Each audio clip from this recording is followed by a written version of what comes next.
As mayor, you will take office with a negative cash flow. How and what would be some of the actions you would implement to push the city forward and out of debt? And we will start with candidate Benavides. When I was solely responsible for a nonprofit corporation, we had no money. It was my job, primarily, to seek and find, which I did. I mentioned earlier that despite the downturn in the economy, our budget has grown, our staff size has grown, and our service to the community has grown. My approach as mayor will mirror that. I've indicated one of my strengths as a visionary. Sometimes I refer to it as being a human Geiger counter when it comes to funding. And use my skills and the skills of others to bring these resources, much needed resources, to our city to do the things that the citizens want us to do. Candidate Chavez.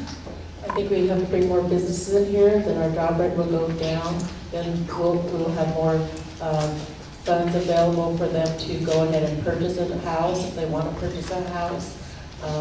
Low-income people would be able to afford their housing. Right now they're having a difficult time of it.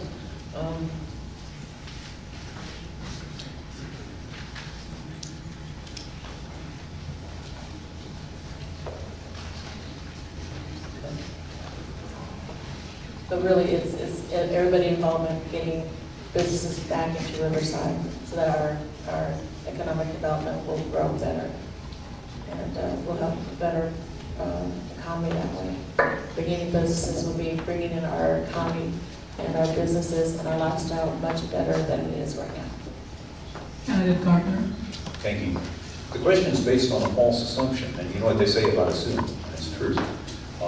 Riverside has a balanced budget. The cash intake is equal to the cash outflow. In fact, last year we had a slight surplus, which was allocated against the month costs. For this year, there is a chance, I think a realistic chance, that in the coming fiscal year and the fiscal year following, we may need to tap into our reserves a little bit, which would not be a balanced budget for the first time in many years. But that's what the surplus is for. It's rainy day fund. You put it away for times you need it. We've done that. We have over $40 million in reserves. I think we might tap possibly $5 million worth. It's an appropriate thing to do. Candidate Melendres. Would you repeat that question one more time? I think I missed something. As mayor, you will take office with a negative cash flow. What would be some of the actions you would implement to push the city forward and out of debt? Well, let's go ahead and take that question as it stands, and let's say it is a $10 million negative cash flow. There are a few things that we need to look at as a city. When you have a negative cash flow, that means cutting city services. And we're going to have to decide, if that's the case, what city services will need to be cut. The other part of that is that let's look at a reserve to see how much will come out of our reserve to maintain the level of service that our city needs. Some things may be reduced, and maybe the Park and Rec Department, maybe in the roads and a variety of others. But if we're going to redirect that, we have to start thinking now about how we're going to create jobs in the future. As mayor, my platform has been job creation, and we need to be involved in those types of outreaches or be involved with businesses and show them the value of Riverside and why do business in the city of Riverside.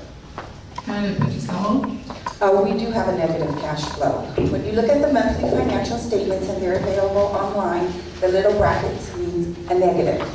And we do have a negative. Part of the reason our council do not believe we have a negative is because we float the money from our utility funds over to the general fund, it's deposited, and at the end of the month, it's taken back to the utility fund. So therefore, yeah, maybe we don't have a negative cash flow, but because they're using your utility money, which means higher utility rates.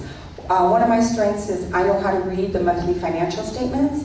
I also know how to read the yearly audited financial statements.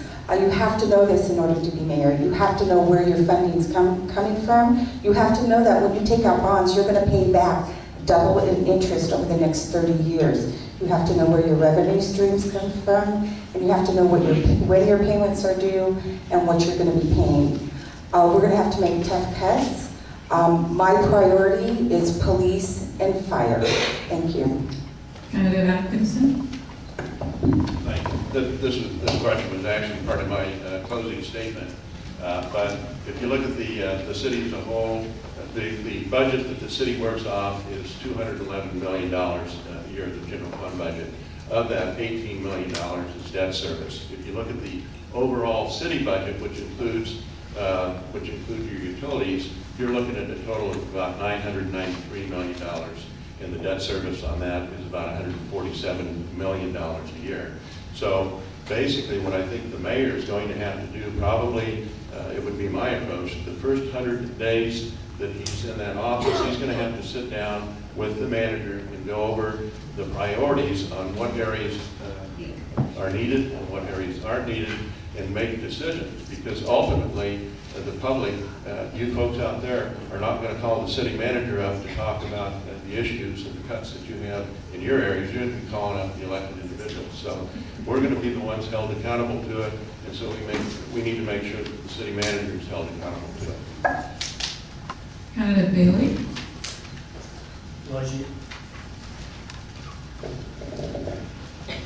First thing first is to lead by example, and so looking at the mayor's office and finding ways to cut and trim the mayor's office and to let the rest of the city know that that's a focus is what I would do from day one. The city manager has an aggressive economic development plan. He's brought staff up to the 7th floor in the Office of Economic Development. Pushing out the debt also means at some point we got to create jobs. We got to find employment for our folks. 20,000 of them are unemployed, and we've got 10,000 businesses in our city. If every one of those businesses were to hire one individual, that cuts the unemployment rate in half. That brings economic development and tax base back to our city. We have a competitive advantage to attract business to our city through the Renaissance investments. We have 4 institutions of higher learning. What's good for education is good for the rest of the city. So using and partnering with them to attract talent and attract jobs is what I would do from day one.